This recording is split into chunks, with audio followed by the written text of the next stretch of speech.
अस्सलाम वालेकुम रहमतुल्लाहि बरकातहू। प्यारे बच्चों, आप लोगों का इस्तकबाल है अक्सर एकेडमी पर। नाउ कल हम लोगों ने बात किए थे।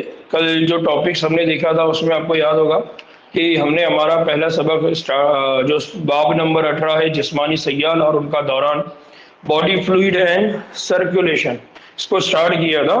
और उसमें बहुत सारी बेसिक चीज़ें हमने देखे थे। उन बेसिक चीज़ों में जो सबसे पहला था वो हमने देखा था कि जो खून है ये हमारे जिस्म के अंदर सयाल के तौर पे यूज़ होता है।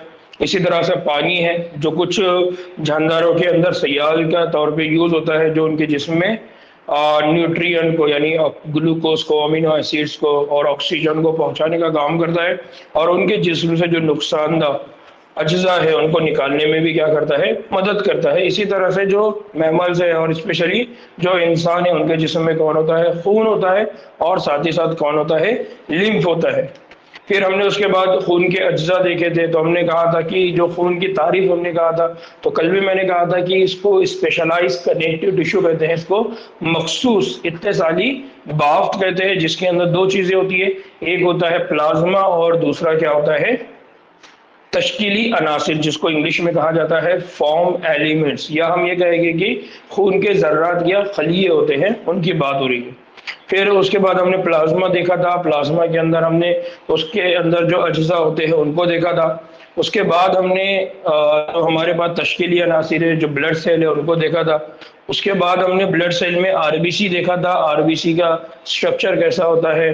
ठीक है, तो उसमें हमने कहा था कि जो आरबीसी है वो बाय कॉनकेव स्ट्रक्चर होता है, दो जोफी स्ट्रक्चर होता है, उसके अंदर हेमोग्लोबिन होता है जो लाल कलर का एक पिगमेंट है, उसकी वजह से ही आरबीसी को आरबीसी यानी रेड कलर या सुर्ख दमवी खलिया कहते हैं। फिर हमने कहा था कि ये जो आरबी जो हेमोग्लोबिन है ये ऑक्सीजन को ले जाने में, फिर कार्बन डाइऑक्साइड को लाने में। फिर कल मैंने कहा था कि आपको एक होमवर्क दिया था कि आप लोग इस पॉइंट के साथ साथ रेस्पिरेशन के पॉइंट को भी, अमल तनफ़ुस के पॉइंट भी दोहराएं, ताकि आपको इनके दरमियान की लिंक समझ में आए। फिर हमने उसके बाद वाइट ब्लड सेल देखे थे, जिसमें हमने कहा था कि दो तरह के होते हैं, ग्रैन्युलोसाइट और अग्रैन्युलोसाइट। तो ग्रैन्युलोसाइट का मीनिंग मैंने बताया था कि ऐसे खलिए जिनके अंदर छोटी छोटी थैलीनुमा साख्तें होती है, जिनके अंदर कुछ केमिकल्स या कीमिया जमा करके रखे जाते हैं, जिसकी वजह से वो थैलीनुमा स्ट्रक्चर की वजह से, साख्तों की वजह से उनको ग्रैन्युलोसाइट कहते हैं। और जिनके पास वो अफसर होती है उनको अग्रैन्युलोसाइट कहते हैं। फिर उसमें हमने मोनोसाइट, और हमने कहा था कि ग्रैन्युलोसाइट के तीन टाइप है, ग्रैन्युलोसाइट के दो टाइप्स है। फिर हमने कहा कि न्यूट्रोफिल और मोनोसाइट ये दोनों भी फेगोसाइटोसिस का काम अंजाम देते हैं, इसलिए उनको फेगोसाइटिक सेल कहते हैं, खलिए कहते हैं। फिर उसके बाद हमने देखा था लिम्फोसाइट, और लिम्फोसाइट में भी हमने दो टाइप के, टी लिम्फोसाइट और बी लिम्फोसाइट देखा था। और इसी तरह से हमने देखा था प्लेटलेट्स। और फिर उसके बाद हमारा जो आज का टॉपिक है, जो जिसकी शुरुआत हमारी होने वाली है, वो है ब्लड ग्रुप। कि हमारे जिस्म के अंदर जो खून है उसको डिवाइड किया गया है दो टाइप्स के अंदर, या हम ये कहेंगे कि जिस तरह से आइडेंटिफिकेशन मार्क होता है हर इंसान का, इसी तरह से खून में भी आइडेंटिफिकेशन मार्क है। और उन आइडेंटिफिकेशन मार्क की बुनियाद पे उनके ग्रुप बनाए गए। तो अब हम बात करने वाले हैं ब्लड ग्रुप। अब हम किसकी बात करने वाले हैं, ब्लड ग्रुप। मालूम है हम ब्लड ग्रुप आमतौर पे आम जबान में भी इस्तेमाल करते हैं, है ना। तो हर इंसान के जिस्म में क्या होता है, खून होता है, और ये खून बज़ाहिर एक जैसा होता है। आपका खून, मेरा खून, हम सब का खून एक जैसा है, लाल कलर का है। मगर कुछ पहलू की बुनियाद पे कुछ ऐसी अवामिल है जिसकी बुनियाद पर उनमें क्या होता है, फर्क किया जाता है। तो मुख्तलिफ तरीकों पे और मुख्तलिफ फ़र्क़ों की बुनियाद पर खून की दर्जाबंदी की गई है, खून की दर्जाबंदी की गई है, उसको उसके टाइप्स बनाए गए। इसी तरह यहाँ पर जो दर्जाबंदी की गई है वो दो ग्रुप में की गई है। एक को कहा जाता है RH ब्लड ग्रुप, और एक ग्रुप को कहा जाता है ABO ब्लड। एक जो ब्लड ग्रुप है उसको कहा जाता है RH ब्लड ग्रुप, और दूसरा होता है उसको कहा जाता है ABO ब्लड ग्रुप।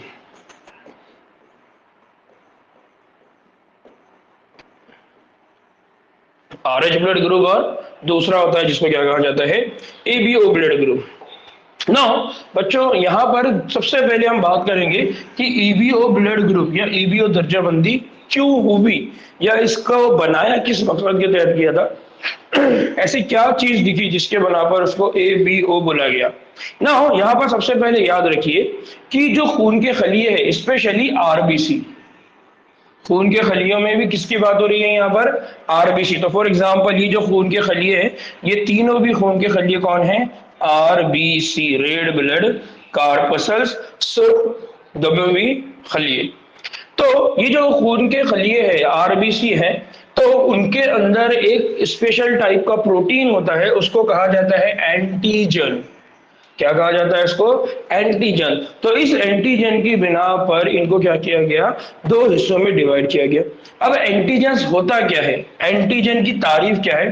तो एंटीजन की जो तारीफ है उसको बहुत अच्छे से समझ लीजिए, याद रखिए, बार बार ये पूछा जाता है कि ऐसी कीमियाई अशिया जो मामूली जवाबी अमल को तहरीक देती है, ऐसी कीमियाई अशिया जो हमारे जिस्म के अंदर क्या करेंगी, मामूली जवाबी अमल को क्या करती है, तहरीक देती है, या हम कहेंगे कि हमारे जिस्म के अंदर मुदाफ़ियती निज़ाम को क्या करती है, हमारे जिस्म के अंदर जो मुदाफ़ियती निज़ाम है उसको एक्टिवेट करती है, उसको तहरीक देती है। तो जो भी अशिया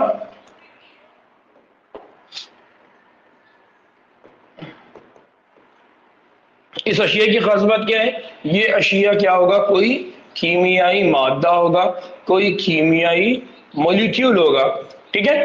तो वो अशिया या ऐसी कीमियाई अशिया जो मुदाफ़ियती निज़ाम को क्या करेगी, जो मुदाफ़ियती निज़ाम को क्या करेगी, मुतहर्रिक करेगी, एक्टिवेट करेंगी, उस अशिया को हमारे जिस्म में क्या कहा जाता है, एंटीजन।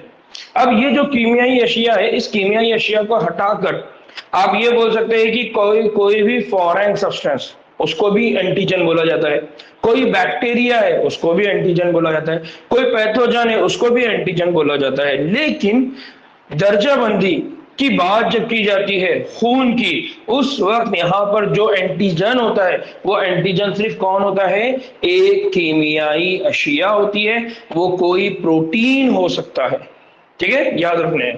देन इन एंटीजन्स को दो नाम दिए गए, ये जो दो एंटीजन है इनकी जो साख्त है, इनकी जो शक्ल है वो दो तरह की है, इसलिए इनके दो नाम दिए गए। एक एंटीजन को कहा जाता है ए एंटीजन और दूसरे को कहा जाता है बी एंटीजन। एक एंटीजन है उसको क्या कहा जाता है, एक एंटीजन है उसको कहा जाता है ए एंटीजन और दूसरा जो एंटीजन है उसको कहा जाता है बी एंटीजन। तो यहां पर कौन है, एंटीजन है, और ये एंटीजन को दो टाइप में डिवाइड किया गया है, एक को कहा जाता है ए एंटीजन और दूसरे को कहा जाता है बी एंटीजन। अब मैंने यहाँ पर देखिए शक्ल में मैंने बनाया है, फॉर एग्जांपल कंसीडर करिए कि जो तीरनुमा शक्ल है आपको दिखाई दे रही है तो हम उसको कह रहे हैं ए टाइप का एंटीजन, और ये जो दायरा नुमा शक्ल आपको दिखाई दे रही है फॉर एग्जाम्पल हम उनको कह रहे हैं बी टाइप ऑफ एंटीजन, ठीक है ना।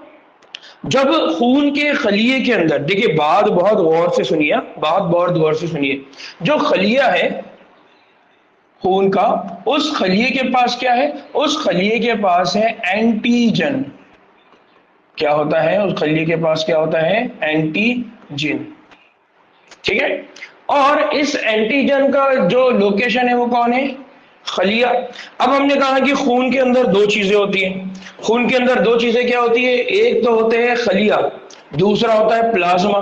तो अब दूसरी बात जो चल रही है वो किसकी चलने वाली है, वो है प्लाज्मा। तो खून के अंदर एक है खलिया, खलिए के पास कौन है, एंटीजन, लेकिन प्लाज्मा के पास क्या होता है, इसी तरह अलग अलग अफराद में प्लाज्मा में दो तरह के एंटीबॉडीज क्या होती है, वहां पर दो तरह की एंटीबॉडीज होती है, जो प्रोटीन, वो प्रोटीन जो एंटीजन के क्या होते हैं, खिलाफ बनते हैं। तो इसका मतलब क्या होता है, अगर एंटीजन है तो उस एंटीजन के अगेंस्ट में क्या होगी, क्या होगी, एंटीबॉडीज, उसके अगेंस्ट में क्या बनेगी, एंटीबॉडीज। तो जहां पर एंटीजन है, एंटीजन की लोकेशन कहां पर है, एंटीजन कहां होता है, खलिए पे, और एंटीबॉडीज कहां पर होती है, एंटीबॉडीज होती है प्लाज्मा में, क्या पर होती है? प्लाज्मा में। अब इनके मामले में एक बात याद रखिए कि जब भी मुखालिफ सिम्त में एंटीजन और एंटीबॉडी होगा, मुखालिफ सिम्त में एंटीजन एंटीबॉडी होगा, तो उनके बीच में कोई झगड़ा नहीं रहेगा। फॉर एग्जाम्पल अगर मैं कहूं कि ए एंटीजन है और बी एंटीबॉडी है, तो इनके बीच में कोई झगड़ा नहीं होगा। ए एंटीजन है और बी एंटीबॉडी है, लेकिन अगर ए एंटीजन हो और ए एंटीजन हो और ए एंटीबॉडी हो, तो ये दोनों एक दूसरे से क्या करना शुरू करेंगे? झगड़ा लड़ना शुरू कर देंगे, फाइट लड़ना शुरू कर देंगे। या इनके दरमियान एक प्रोसेस होता है, इसको कहा जाता है कोआगुलेशन। वो एक दूसरे के साथ जुड़ जाते हैं, क्लॉट बनाना शुरू कर देते हैं। नतीजे में ये होता है कि जिस भी बंदे के, जिस भी पर्सन के, जिस भी इंसान के जिस्म में इस तरह का ब्लड चला जाए तो उसकी क्या हो जाती है? डेथ हो जाती है, वो मर जाता है। कब? जब उसके जिस्म में ए टाइप ऑफ एंटीजन हो और ए टाइप ऑफ एंटीबॉडीज भी उसके जिस्म में क्या हो जाए? चली जाए। नाउ यहां पर क्या होता है? जो एंटीबॉडीज होती है वो एंटीबॉडीज कौन होती है? एंटीबॉडीज का मतलब होता है वो प्रोटीन जो एंटीजन के क्या बनते हैं? खिलाफ में बनते हैं। वो प्रोटीन जो किसके खिलाफ में बनते हैं?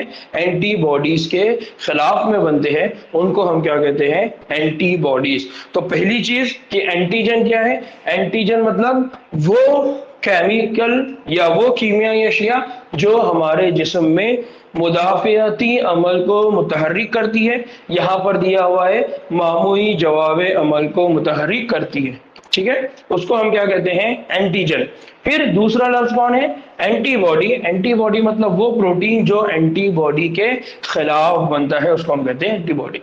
नाउ यहां पर हम आगे चल के जदवल देखने वाले हैं। उस जदवल में खून के चारों ग्रुपों में ए बी और ओ में पाए जाने वाले एंटीजन और एंटीबॉडी को दिखाया गया है। अब हम एक जदवल देखेंगे। उस जदवल के अंदर बताया हुआ है कि अगर किसी का ब्लड ग्रुप ए है, किसी का ब्लड ग्रुप बी है, किसी का ब्लड ग्रुप ओ है, किसी का ब्लड ग्रुप ए भी है, तो उसमें एंटीबॉडी कौन सी रहेगी? उसमें एंटीजन कौन से टाइप का रहेगा? ठीक है, शायद आपको ये मालूम होगा और हमको मालूम है कि जब हम खून चढ़ाने क्या है, जब हम किसी को खून चढ़ाते हैं या हम क्या कहते हैं इसको, खून डोनेट करते हैं, तो उस दौरान हर किस्म का जो खून होता है उसको इस्तेमाल नहीं किया जा सकता। अगर किसी का ब्लड ग्रुप, यानी अगर आपका ब्लड ग्रुप ए है तो आपको ए ही टाइप का ब्लड ग्रुप देंगे, आपको बी टाइप का ब्लड ग्रुप नहीं दिया जा सकता। ठीक है ना।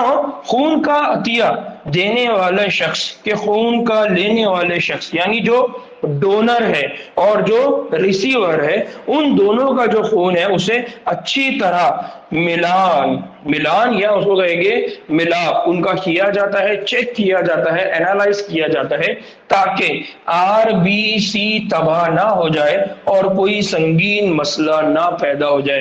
क्योंकि अगर दो मुख्तलिफ किस्म के ब्लड अगर जिस्म में चले जाएंगे तो उसके नतीजे में यह होगा कि उन ब्लड सेल के दरमियान झगड़ा हो जाएगा, उन एंटीबॉडीज के दरमियान झगड़ा हो जाएगा। उसके नतीजे में यह होगा कि उस शख्स के बॉडी में जो आरबीसी है वो सारे के सारे तबाह हो जाएंगे, खत्म हो जाएंगे, मर जाएंगे। नतीजे में यह होगा कि उस पर्सन के जिस्म में आरबीसी तो आपने इसलिए ऐड किया था ताकि उसके जिस्म के अंदर जो ऑक्सीजन की कमतरता हो रही थी, ऑक्सीजन की जो कमी हो रही थी, जो डेफिशिएंसी हो रही थी, वो आप क्या करें, फुलफिल कर सके। लेकिन आरबीसी खत्म होने की वजह से अब उसके जिस्म में ऑक्सीजन का पहुंचाने का अमल सही तरीके से अंजाम नहीं दिया जाएगा। नतीजे में उसकी क्या हो सकती है, आगे मौत हो सकती है। ठीक है, यहां पर बात समझ में आई? यहां पर किसी को कोई डाउट है?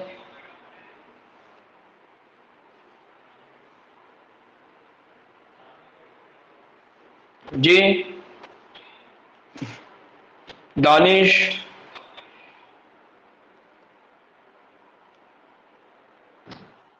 ठीक है।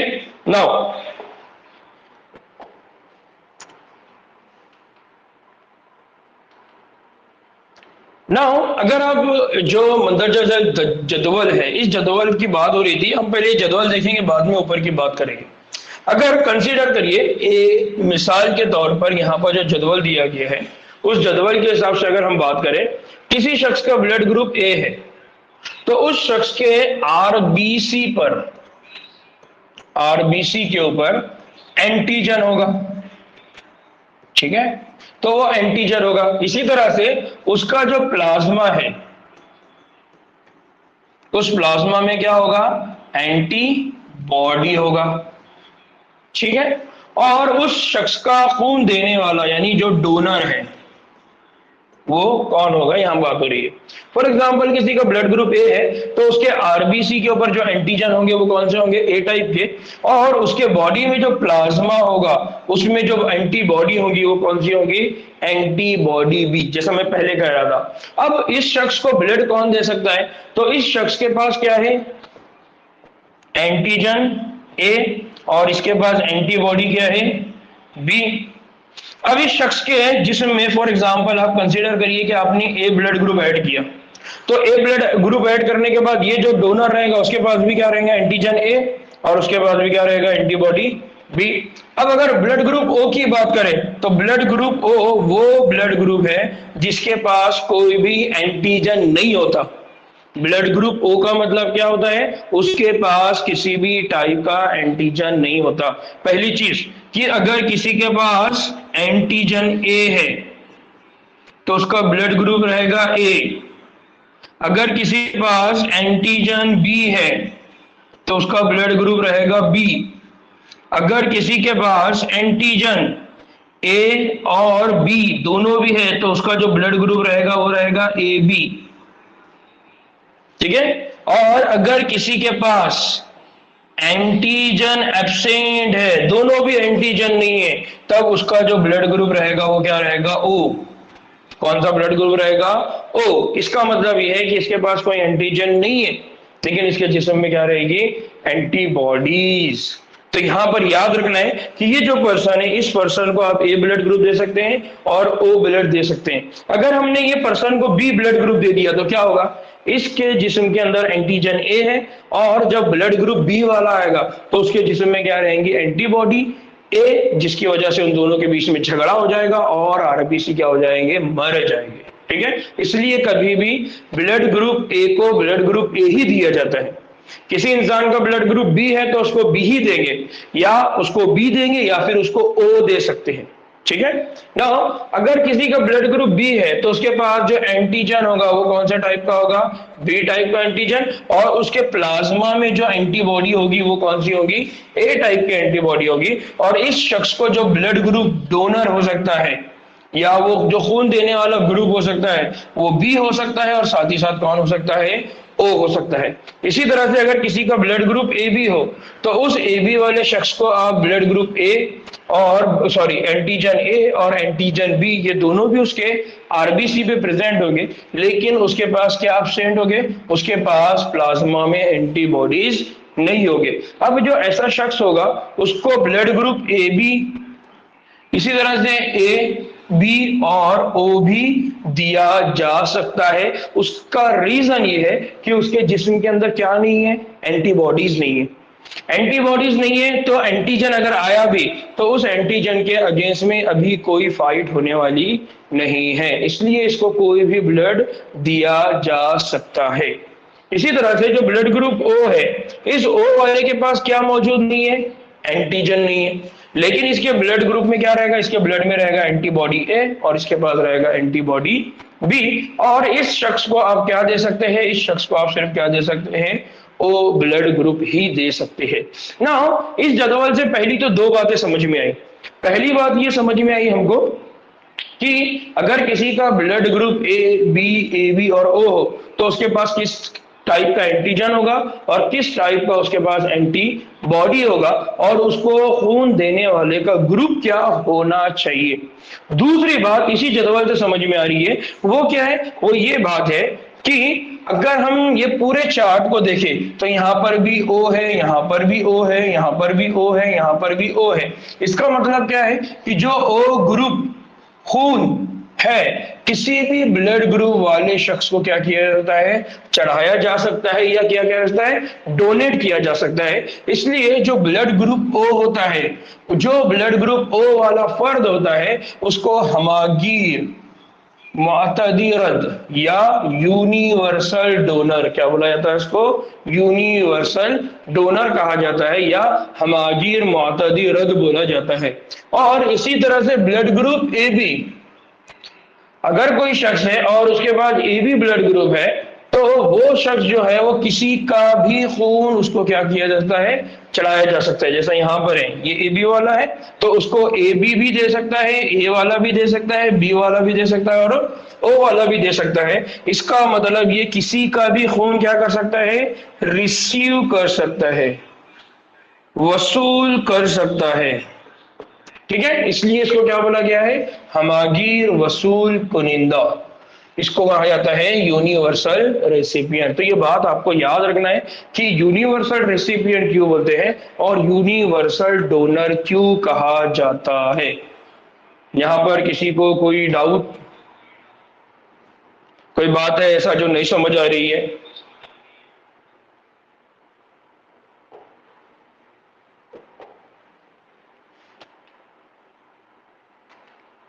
नाउ अब बहुत इंपॉर्टेंट दूसरा वाला टॉपिक है जिसको कहा जाता है R H. R H grouping कहा जाता है, आर एच ग्रुप। हमने कहा कि एक टाइप जो सा है, एक टाइप है एबीओ ब्लड ग्रुप और दूसरा टाइप जो है उसको हम कह रहे हैं आर एच ग्रुपिंग। क्या कह रहे हैं हम उसको?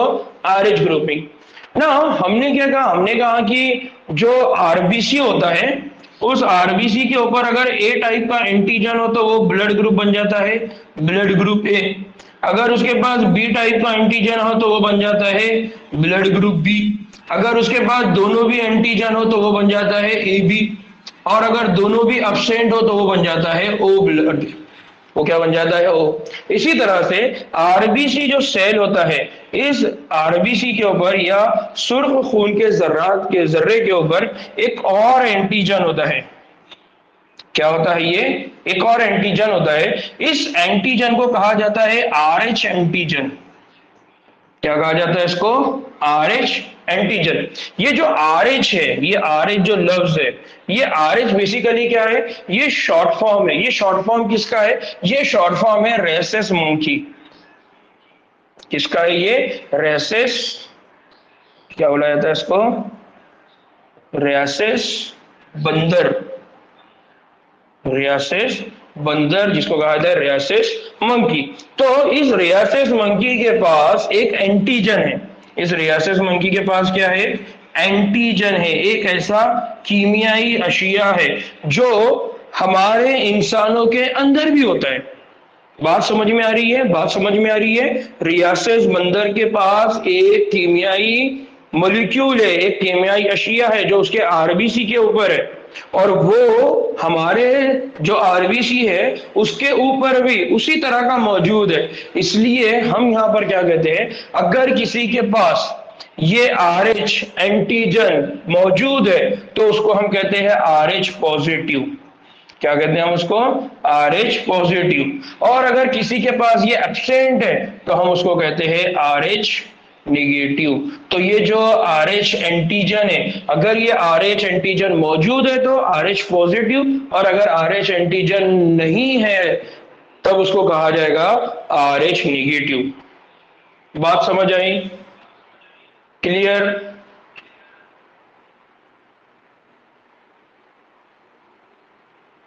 ठीक। अब फॉर एग्जाम्पल किसी का ब्लड ग्रुप ए है और उसके साथ यहां पर आर एच फैक्टर है, तो अब ये ब्लड ग्रुप क्या बन जाएगा? ए पॉजिटिव। क्या बन जाएगा? ए पॉजिटिव। और अगर आर एच अगर एब्सेंट है तो ये क्या बन जाएगा? ए निगेटिव। अगर किसी के पास ब्लड ग्रुप बी है और उसके साथ आर एच एंटीजन भी मौजूद है तो इसका ब्लड ग्रुप क्या बन जाएगा? B positive. और अगर एब्सेंट है तो क्या बन जाएगा? B negative. इसी तरह से वहां पर अगर दोनों एंटीजन एब्सेंट है और आर एच फैक्टर प्रेजेंट है, ए और B antigen O blood group में नहीं होते और वहां आर एच है तो वो क्या बन जाएगा? O positive. और अगर वहां पर दोनों एंटीजन भी नहीं है और आर एच फैक्टर भी नहीं है तो वो क्या बन जाएगा? O negative. बात समझ में आ रही है? बात क्लियर है?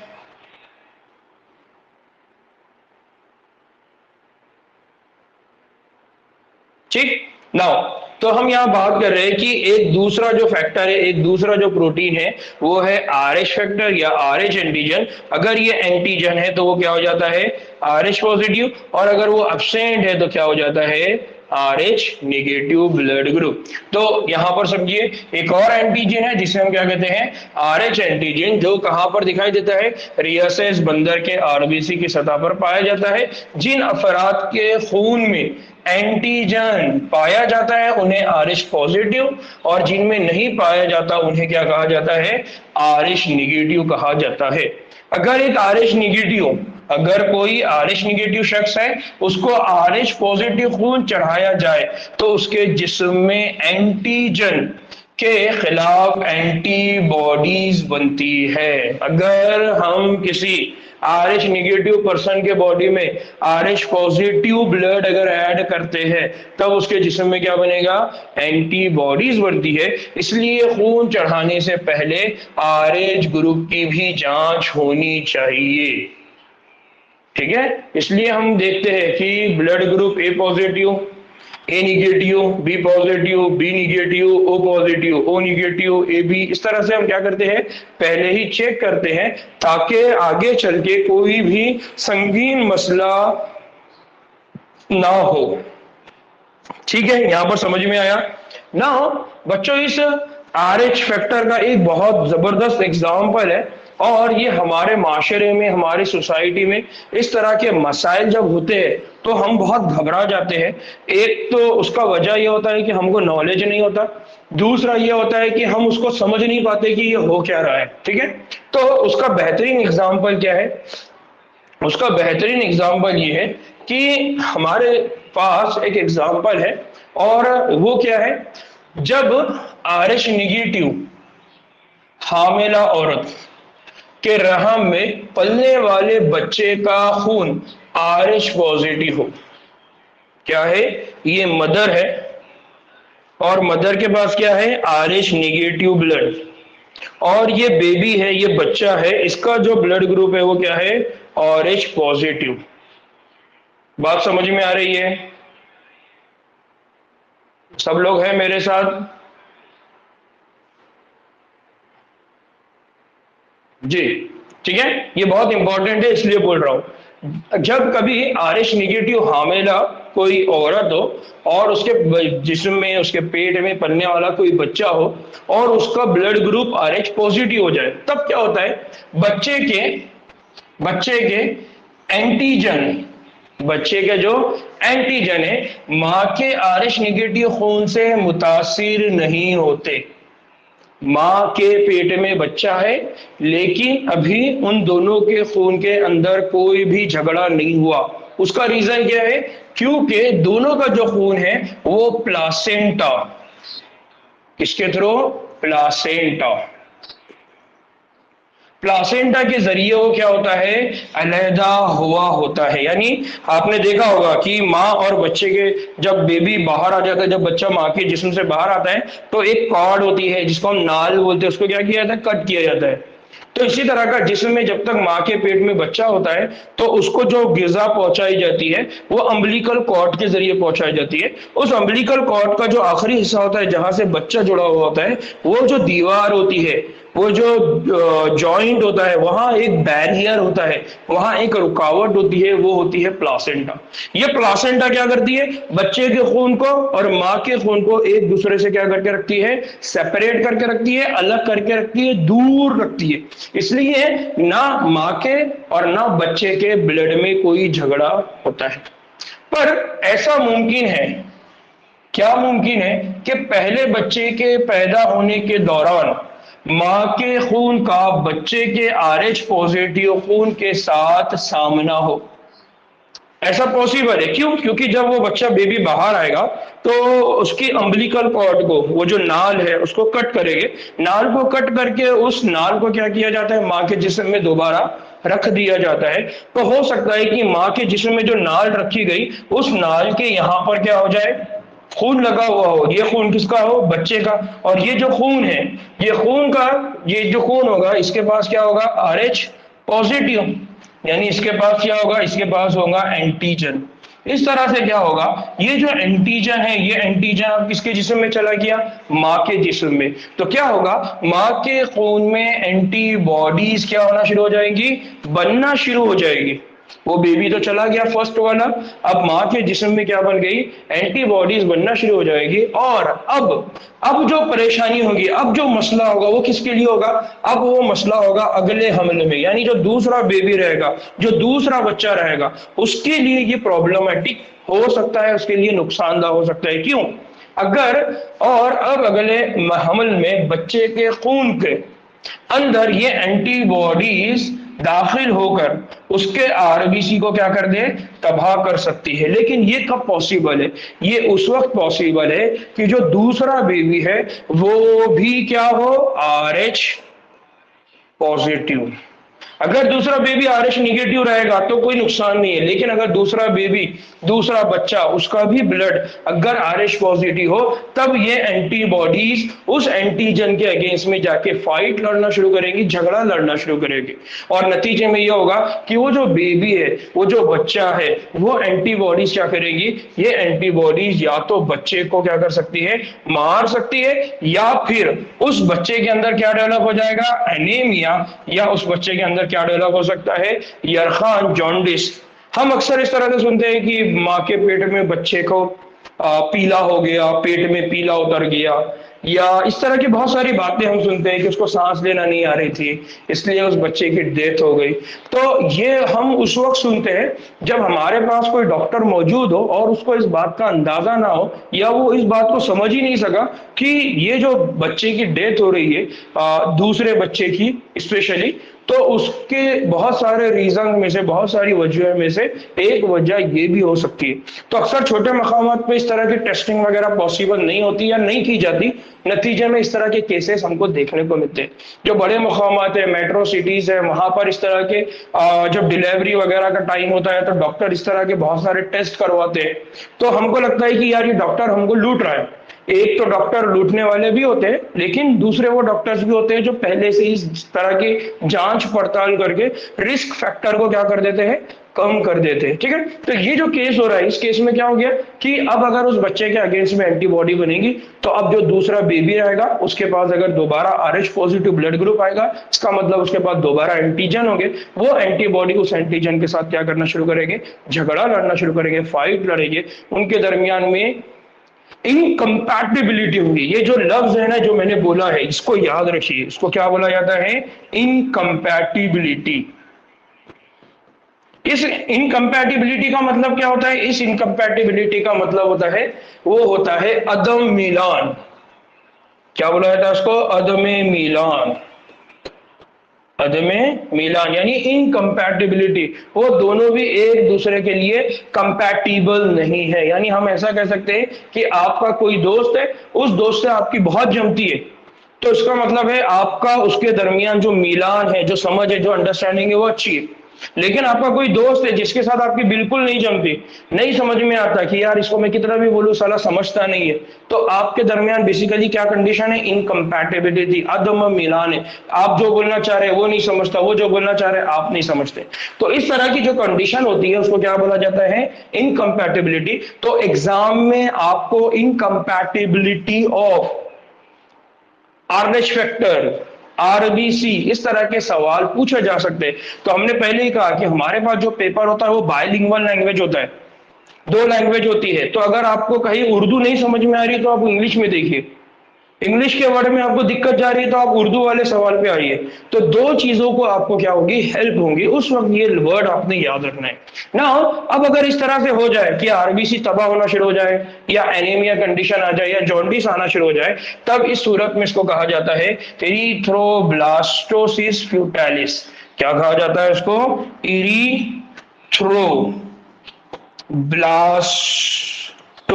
Erythroblastosis फ्यूटालिस, erythroblastosis फ्यूटालिस। देखिए इरिथ्रो का मतलब क्या होता है, RBC, ब्लास्टोसिस का मतलब क्या होता है? सेल का टूटना फूटना।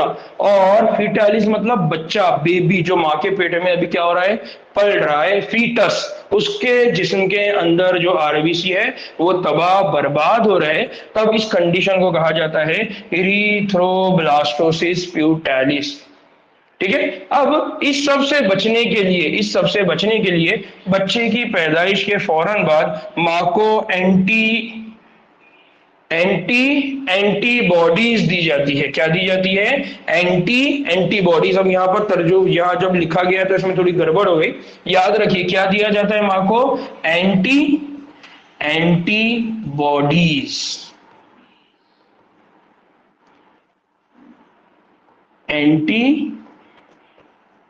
एंटीबॉडीज दी जाती है ताकि वो जो माँ के पेट में पहले से एंटीबॉडी, यानी पहले से हथियार लेके जो खड़े हुए हैं, उनको खत्म करना है। नहीं तो होगा क्या कि सामने वाला आएगा, वो तो बेचारा लड़ने के लिए आया ही नहीं था, अब आपको हथियार लेके खड़े हुए थे पोलराइज कंडीशन में, आप भिड़ जाएंगे, आप सोचेंगे भी नहीं कि यार ये दोस्ताने के लिए आया है, क्या लिया। इसी तरह से क्या करना होता है? पहले ही बनी हुई एंटीबॉडीज को क्या कर देना होता है? तोड़ देना होता है। इसलिए वो जो माँ होती है उसके पहले बच्चे की डिलीवरी के बाद उसके जिस्म में फौरी एंटीबॉडीज ऐड कर दी जाती है, ताकि जो सेकंड बेबी है उसके वक्त इस तरह की कोई प्रॉब्लम ना आ सके। ठीक है, यहां पर किसी को कोई डाउट है? कोई ऐसा है जिसको बात नहीं समझी? ठीक है, तो ये हमारे घरों के अतराफ में छोटे छोटे मकामात पर बहुत बड़ी बड़ी कंडीशन है इस तरह की। वालिदैन या घर के जो बड़े होते हैं उन बेचारों को मालूम नहीं होता है कि ये क्या हो रहा है। तो ये आज का साइंस है, ये आज का स्टडी है। अब ये आपकी जिम्मेदारी है कि आप कितने अच्छे बड़े डॉक्टर बनते हैं, और बड़े डॉक्टर बन के आप आपकी सोसाइटी को क्या कंट्रीब्यूट करते हैं, आप आपकी सोसाइटी को क्या देते हैं।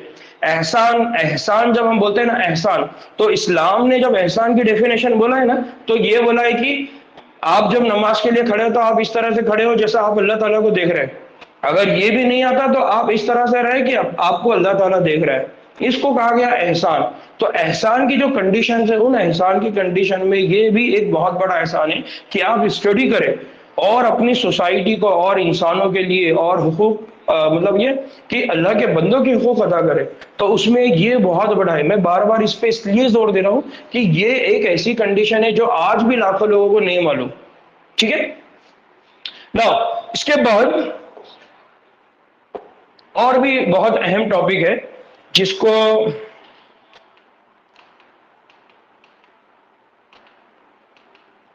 ठीक है, अब एक अहम टॉपिक है जिसको कहा जाता है खून का जमना, ब्लड कोआगुलेशन। क्या कहा जाता है? ब्लड कोआगुलेशन, खून का जमना।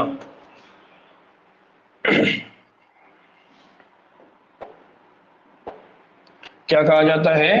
खून का जमना या कोआगुलेशन ऑफ ब्लड या ब्लड क्लॉटिंग। और आसान लफ्ज में क्या बोला जाता है इसको? Blood clotting. क्या बोला जाता है इसको आसान लफ्ज में? Blood clotting. ठीक है ना। हमको मालूम है कि अगर आपको जख्म हो जाए, जैसा मैंने यहां पर बताया, आपको कोई पीन चुभ जाए या आपको कोई ठोकर लग जाए या किसी वजह से आपके हाथ में कोई भी जख्म लग जाए, तो उस वक्त थोड़ा सा ब्लड निकलेगा, खून निकलेगा, और उसके बाद वो जो खून का रसना है, बहना है, फ्लो है, वो क्या हो जाएगा? स्टॉप हो जाएगा। तो ये जो होता है प्रोसेस, ये जो मैकेनिज्म होता है, ये मैकेनिज्म कैसा होता है, ये जो अमल हमारे जिस्म में होता है, ये कैसा होता है, तो उस अमल को हम यहाँ समझने वाले हैं। तो जख्म हो जाने के बाद खून निकल कर क्या हो जाता है? जम जाता है। उस अमल को क्या कहा जाता है? खून का जमना, या उसको क्या कहा जाता है? कोआगुलेशन ऑफ ब्लड, या उसको क्या कहा जाता है? Blood clotting. इस तरह जिस्म को खून का नुकसान क्या हो? नहीं होता है। इस तरह से जिस्म को क्या नहीं होता है? खून का नुकसान नहीं होता है। खून के जमने पर लाल या भूरे रंग का एक तिलचट सा बन जाता है, जिसे हम क्या कहते हैं? थक्का या क्लॉट, या हम उसको क्या कहते हैं? खपली। क्या कहते हैं हम उसको जी? क्या कहते हैं उसको? खपली। तो ये जो क्लॉट है या ये जो थुक्का है या ये जो खपली है, ये धागों के एक जाल से बना होता है, और इन धागों को हम क्या कहते हैं? फाइब्रिन्स। इन धागों को हम क्या कहते हैं? फाइब्रिन्स। आपको याद होगा हमने कहा जब हमने प्लाज्मा पढ़ा तो प्लाज्मा में हमने क्या पढ़ा था? हमने पढ़ा था फाइब्रिनोजन। क्या पढ़ा था हमने? फाइब्रिनोजन। याद आ रहा है? हमने कहा था कि जो प्लाज्मा होती है उसमें 3 टाइप के प्रोटीन होते हैं। तीन टाइप के कौन कौन से प्रोटीन होते हैं? किसी को याद आ रहा है? किसी को नाम याद आ रहे हैं? ग्लोब्यूलिन, बहुत अच्छे राजी। दूसरा एल्ब्यूमिन। और तीसरा ये है ना यहाँ लिखा हुआ फाइब्रिनोजन। कौन होता है? फाइब्रिनोजन। तो ये जो फाइब्रिनोजन होता है, ये फाइब्रिनोजन कैसा होता है? इनएक्टिव। और ये फाइब्रिनोजन तब्दील होकर क्या बन जाता है? फाइब्रिन, जिसको क्या कहा जाता है? Active protein. क्या बोला जाता है इसको? Active protein. तो हमारे जिस्म के ऊपर जब कभी कोई कट लगता है, कोई जख्म लगता है और जब ब्लड का फ्लो होता है, ब्लड रसना शुरू होता है, तो उसके ब्लड के बहने को, उसके फ्लो को, उसके रसने को रोकने का काम जो धागे करते हैं, या जो जाली करती है, या जो जाली की तरह दिखने वाली साख्त बनती है, वो साख्त कौन होती है? फिब्रिन्स। वो कौन होती है? फिब्रिन्स या फाइब्रिन्स।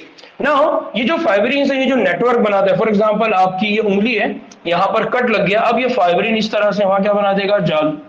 अब क्या होगा? जिसमें खून के मुर्दा और तबाहशुदा तश्कीलियां नासिर क्या हो जाएंगे?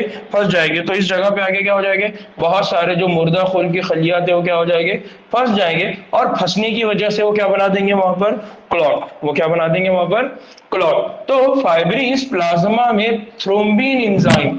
अब यहाँ पर एक बहुत अच्छा है कि ये जो फाइब्रिन्स है प्लाज्मा में, वो कहां से बनते हैं? तो वो फाइब्रिन्स थ्रोम्बिन एंजाइम, किसकी वजह से? थ्रोम्बिन। ये नाम याद रखना है आपने। क्या नाम है? Thrombin enzyme. थ्रोम्बिन एंजाइम के जरिए गैर फाल फाइब्रिनोजन के तब्दील होने से बनते हैं। थ्रोम्बिन खुद प्रोथ्रोम्बिन से बनते हैं। प्रोथ्रोम्बिन, ये जो थ्रोम्बिन है ये किससे बना हुआ है? ये खुद प्रोथ्रोम्बिन से बना हुआ है। ये खुद किससे बना हुआ है? प्रोथ्रोम्बिन से बनते हैं। इस तामुल के लिए थ्रोम्बोकाइनेज एंजाइम की जरूरत होती है। यानी प्रोथ्रोम्बिन से थ्रोम्बिन बनाना है तो यहां पर एक एंजाइम होता है जिसका नाम क्या है? उस एंजाइम का नाम है थ्रोम्बोकाइनेज। उस एंजाइम का नाम क्या है? उस एंजाइम का नाम है थ्रोम्बोकाइनेज। क्या नाम है उस एंजाइम का? थ्रोम्बोकाइनेज। तो यहाँ याद रखना है कि यहाँ पर जो रिएक्शन हो रही है या यहाँ पर जो पूरा अमल हो रहा है, उस अमल में क्या बना हुआ है? फाइब्रिन। ये फाइब्रिन कहाँ से बने? फाइब्रिनोजन। किसकी मदद से बने? Thrombin enzyme. फिर ये थ्रोम्बिन एंजाइम कहाँ से बना है? ये बना हुआ है प्रोथ्रोम्बिन। प्रोथ्रोम्बिन से कैसा बना? तो यहाँ पर कौन सा एंजाइम काम कर रहा था? Thrombokinase enzyme. ये जो कॉम्प्लेक्स एंजाइम है ये मुतवस्सित तामुलात के एक सिलसिले के नतीजे में बनते हैं। अब मुतवस्सित तामुलात का मतलब क्या है? एक कंटिन्यूअसली, एक तसलसल के साथ होने वाले तामुलात के नतीजे में ये होता है, जिसमें प्लाज्मा के अंदर गैर फाल हालात में मौजूद मुतादिद अवामिल। अब ये मुतादिद अवामिल कौन है? इन अवामिल को हमने क्या कहा था? इन अवामिल को हमने कहा था ब्लड क्लॉटिंग फैक्टर्स। याद आ रहा है आपको? क्या कहा था हमने इनको? Blood clotting factors. अगर आपको याद होगा तो हमने कहा था कि जो प्लाज्मा है उस प्लाज्मा के अंदर ब्लड क्लॉटिंग फैक्टर्स होते हैं। अगर इन ब्लड क्लॉटिंग फैक्टर्स को निकाल दे तो अब वो जो प्लाज्मा है वो क्या बनेगा? याद आ रहा है किसी को? क्या बन जाएगा वो? जी जल्दी बताइए। अगर ब्लड क्लॉटिंग को निकाल दे प्लाज्मा से तो माशाअल्लाह राजिक सीरम बन जाएगा। वो क्या बन जाएगा? सीरम। फिर जख्म या चोट लगने की सूरत में खून में मौजूद प्लेटलेट्स मखसूस अवामिल का क्या करते हैं? इफराज करते हैं, जो थुक्का या जिसको क्या बोल रहे हैं हम? क्लॉट बनने के अमल को फाल बना देते हैं। फिर जख्म की जगह पर मौजूद बाफ्त मखसूस अवामिल का इखराज करते हैं। देखिए यहाँ पर दो चीजें, एक बात हो रही है प्लेटलेट्स की जो मखसूस अवामिल का इखराज करते हैं, दूसरी बात हो रही है बाफ्त की। दूसरी बात किसकी हो रही है? बाफ्त की। इसका मतलब यह है कि ये प्लेटलेट्स और वो बाफ्त जिसको जख्म लगा है वो बाफ दोनों भी क्या करती है, मखसूस अवामिल का क्या करती है, इखराज करती है, जिनको क्या कहते हैं हम, ब्लड क्लॉटिंग फैक्टर कहते हैं। और ये क्या बनाती है, क्लॉट बनाती है। वहां पर वो क्या बनाती है, खपली बनने के अमल को क्या करती है, मुतहर्रिक कर देती है, फास्ट बना देती है। अब ये जो अमल है जिसको हम कह रहे हैं क्लॉट बनने का अमल, या हम ये कह रहे हैं कि यहाँ पर पूरी रिएक्शंस होती है, या यहाँ पर पूरा एक के पीछे एक तामुलात होते हैं, तो उन तामुलात को देखिए यहाँ पर मैंने इस डायग्राम के जरिए, इस चार्ट के जरिए समझाने की कोशिश किया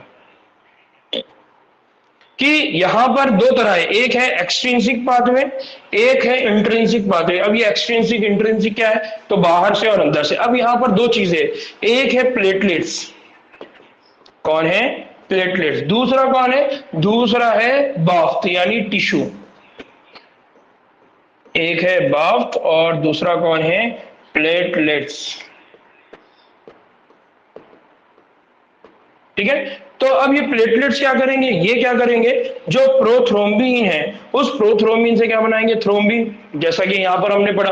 फिर ये थ्रोम्बिन क्या करेगा, फाइब्रिनोजेन के ऊपर अटैक करके क्या बना देगा, फाइब्रिन। और ये फाइब्रिन पॉलीमर क्या बनाएंगे, एक इनसोल्यूबल, इनसोल्यूबल मतलब गैर हल पजीर मादा।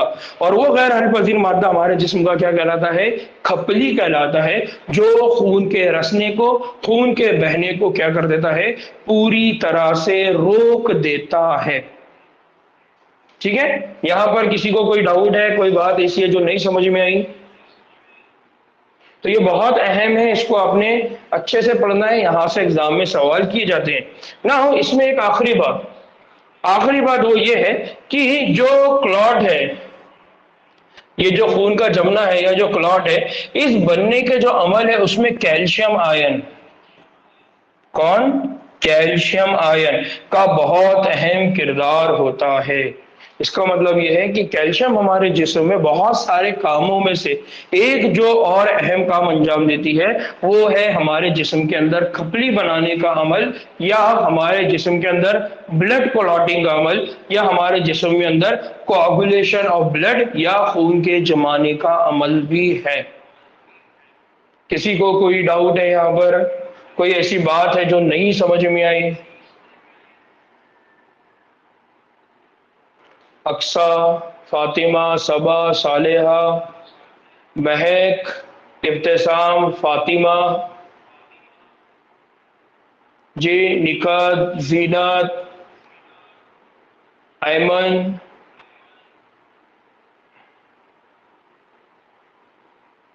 एहतशाम, सोहेल, ठीक जी, किसी को कोई डाउट नहीं है? ठीक है, चलिए, तो ये बहुत इंपॉर्टेंट था। यहां तक हमने जो चीजें पढ़ी वो सारी हमारे खून से मुताल्लिक थी ना। अब हम एक और अहम टॉपिक की तरफ आ रहे हैं, वो है लिम्फ। एक और अहम टॉपिक की तरफ हम आ रहे हैं, वो कौन है, लिम्फ। ठीक है, वो अहम टॉपिक कौन है हमारे जिस्म का, लिम्फ। अब इसको थोड़ा सा समझना है, अगर आप इसको समझ जाते हैं, लास्ट टाइम आई थिंक सबा या सालेहा किसी ने तो अभी लिम्फ का डेफिनेशन बताया भी था, और आप में के दरमियान में कुछ लोग थे जो बार बार लिम्फ को समझना चाह रहे थे, तो आज उनके लिए मौका है वो लिम्फ को अच्छी तरह से समझ लें कि लिम्फ होता क्या है। ठीक है, तो लिम्फ, इस लिम्फ को दूसरे अल्फाज में क्या कहा जाता है, बाफ्ती सय्याल। लिम्फ या उसको क्या कहते हैं, बाफ्ती सय्याल, या लिम्फ या उसको कहते हैं टिश्यू फ्लूइड ना। बच्चों, पहले मैं ना दो लफ्ज के मतलब ही आपको समझाता हूँ। दो चीजें जो हम पढ़ने वाले हैं, इसमें दो चीजों को हम अलग अलग पढ़ेंगे। लिम्फ को अलग पढ़ेंगे, बाफ्ती सय्याल को यानी टिश्यू फ्लूइड को अलग अलग पढ़ेंगे। फिर इसी टिश्यू फ्लूइड को दूसरे लफ्ज में क्या कहा जाता है, इसको कहा जाता है इंटर्स, इंटरस्टिशियल फ्लूइड। क्या कहा जाता है इसको, इंटरस्टिशियल फ्लूइड। तो तीन, यहां पर हम दो चीजों को सेपरेट करके पढ़ेंगे। ठीक है ना, हमको ये मालूम है कि जब हमारे जिस्म से खून, हमारे दिल से खून निकलता है, तो दिल से जो खून निकलता है वो आर्टरी लेके जाती है, यानी शरियान, शरियान लेके जाती है। फिर वो शरियान और छोटी छोटी शरियान में तकसीम होती है, जिनको हम क्या कहते हैं, कैपिलरीज। क्या कहते हैं उसको, कैपिलरीज। तो हम ये कह रहे हैं कि जब खून बाफ्तों में यानी टिश्यू में कैपिलरीज से गुजरता है तो पानी और उसमें हल होने वाली कुछ अशिया खलियों के बीच की जगह। देखिए बात समझिए, किसकी बात हो रही है। फॉर एग्जाम्पल ये एक खलिया है, ये दूसरा खलिया है, ये तीसरा खलिया है, चौथा खलिया, इस तरह से। और इसी तरह से यहाँ पर बहुत सारे खलिए हैं, और ये खलियों ने मिलकर क्या बनाए हैं, इन खलियों ने मिलकर हमारा क्या बनाए हैं, बाफ्ट। इन खलियों ने मिलकर क्या बनाए हैं हमारे पास, बाफ्ट। अब ये जो खलिए हैं, इन खलियों के बाजू से कौन गुजरने वाला है। फॉर एग्जाम्पल ये बहुत बड़ी ब्लड की शरियान है। अब ये जो शरियान है इस तरह से इनके बाजू से गुजर रही है। फिर इस शरियान की ये एक ब्रांच है जो यहाँ से गुजर रही है, इस शरियान की एक ब्रांच है यहाँ से गुजर रही है। इस तरह से ये क्या हो रही है, ब्रांचेस, ये छोटी छोटी ब्रांचेस यहाँ से गुजर रही है इनके दरमियान से।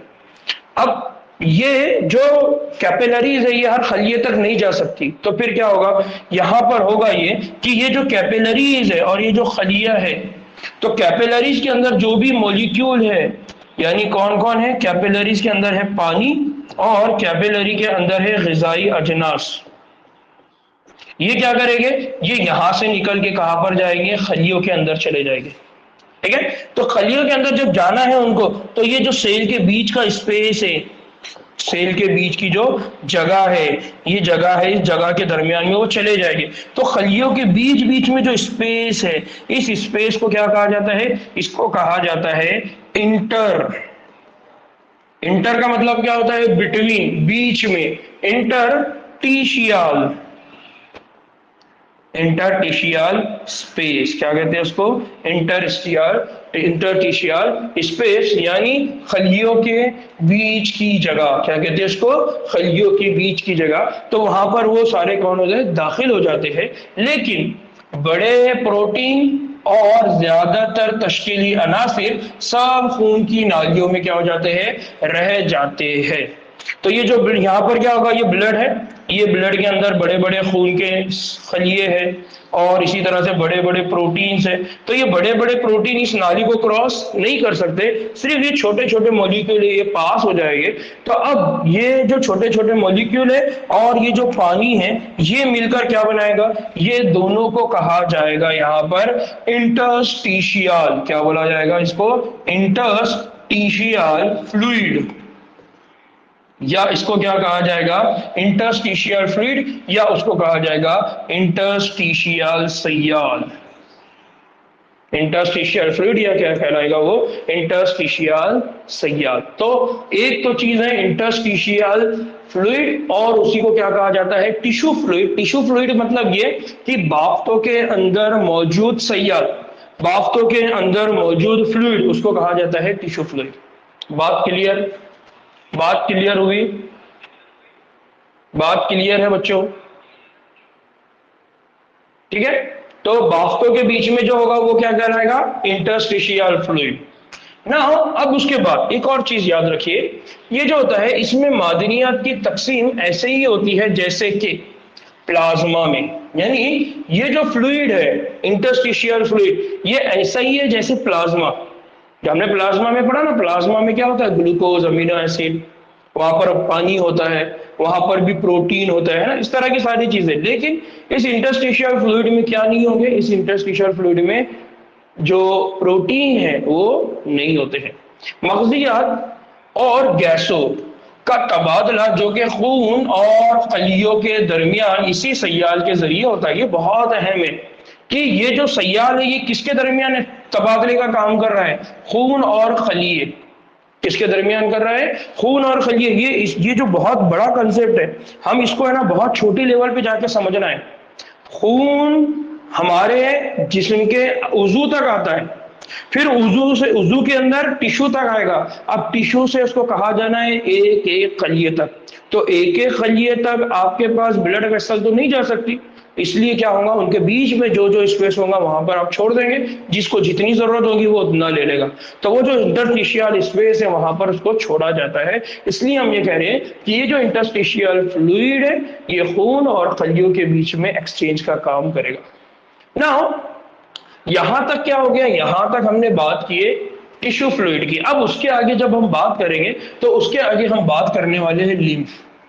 अब यही इंटरस्टिशियल फ्लूइड यही इंटरस्टिशियल फ्लूइड, यही टिश्यू फ्लूइड, यही बाफ्तों का सैयाल जब नलियों, वेसल्स के एक जाल, जिसे क्या कहा जाता है, लिम्फेटिक निजाम, या उसको क्या कहा जाता है, लिम्फेटिक सिस्टम, इस सैयाल को जमा करता है। लिम्फेटिक सिस्टम का या वेसल्स का एक जाल है जिसको कहा जाता है लिम्फेटिक सिस्टम, जब ये इस इंटरस्टिशियल फ्लूइड को जमा करता है और जमा करके बड़ी वरीद में, वेन में दाखिल करता है, तब इस टिश्यू फ्लूइड को टिश्यू फ्लूइड ना कहते हुए अब क्या बोला जाता है, लिम्फेटिक निजाम में मौजूद सैयाल, अब उसको नाम क्या दिया जा रहा है, लिम्फ। क्या नाम दिया जा रहा है उसको, लिम्फ। तो टिश्यू फ्लूइड है, वही टिश्यू फ्लूइड जो वहां से आया था, अब जब वापस जाने वाला है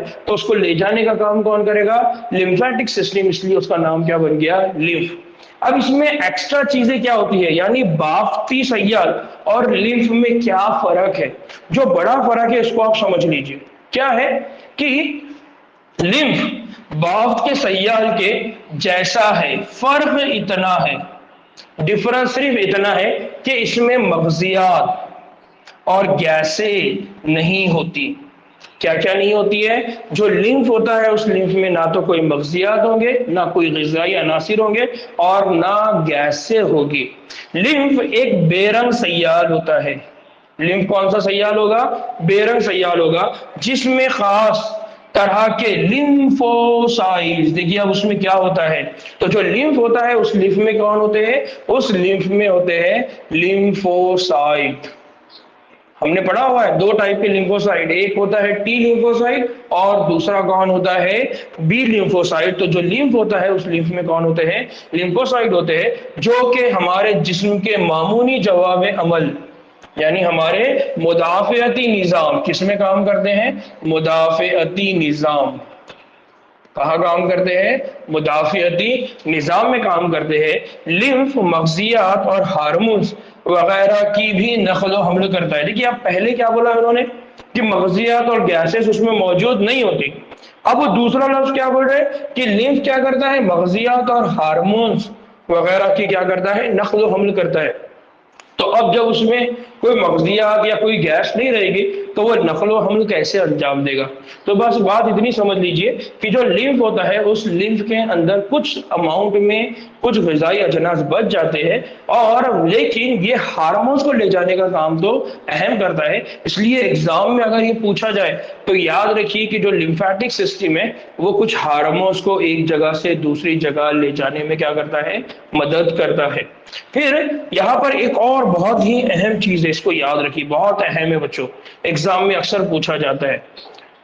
वो क्या है कि ये जो लिम्फ है हमारा, ये क्या करता है, चर्बियां यानी फैट आंतों के विलाय में मौजूद लैक्टील्स के लिम्फ में जज्ब हो जाती है। अब ये बहुत अहम है, अगर आपको याद हो रहा होगा तो जब मैंने आपको डाइजेस्टिव सिस्टम पढ़ाया था, अमल इंहिज़ाम पढ़ाया था, और अगर अभी भी आपको याद नहीं होगा तो आप उस चैप्टर को रिवाइज करिए, उसको जाके पढ़िए, जहां पर हमने 4 लेयर्स पढ़ा था। हमने जो डाइजेस्टिव सिस्टम में एलिमेंट्री कैनाल है वहां पर 4 सतहें पढ़ी थी। उन 4 सतहों का आखिरी जो लाइन्स है, आखिरी पैराग्राफ की जो लाइन्स है, वहां पर ये बात है। वहां पर कौन सी बात है, लैक्टील। क्या होता है लैक्टील, लैक्टील बेसिकली ये हमारे जिस्म की जो खून की नालियां है और हमारे जिस्म के अंदर जो लिम्फ की नालियां है या जो लिम्फ वेसल है या लिम्फेटिक वेसल है, इन दोनों का जो मजमुआ होता है उसको क्या कहा जाता है, लैक्टील। और इस लैक्टील के अंदर जब अमल इंजेजाब होता है, कौन सा अमल होता है, इंजेजाब का अमल, क्योंकि ये जो लैक्टील होती है ये लैक्टील हमारी आंत में मौजूद होती है। कहां पर मौजूद होती है, आंत में। तो इस इंजेजाब के अमल में पहले क्या होता है, इस अमल इंजेजाब के अंदर जो चर्बी होती है, जो चर्बी होती है उस चर्बी को आप डायरेक्ट हजम नहीं कर सकते, डायरेक्ट उसका इंतजाम नहीं कर सकते, इसलिए उस चर्बी को पहले कहाँ भेजा जाता है, उस चर्बी को पहले भेजा जाता है लिम्फ की नालियों में, और लिम्फ की नालियों से वो चर्बी को कहाँ भेजा जाता है, खून की नालियों में। इस तरह से चर्बी का हमारे जिस्म के अंदर अमल इंतजाम होता है। याद रहेगा। तो इसलिए कहा जाता है कि जो चर्बी होती है वो चर्बी का जो इंतजाम का अमल है वो लैक्टिल में होता है। और लैक्टिल में भी किस तरह से होता है, पहले वो जाएगी लिम्फ में, फिर उसके बाद जाएगी वो ब्लड वेसल में या खून की नालियों में। यहाँ पर किसी को कोई डाउट है, कोई परेशानी है, कोई बात है जो नहीं समझी? ठीक है ना बच्चों। इसके बाद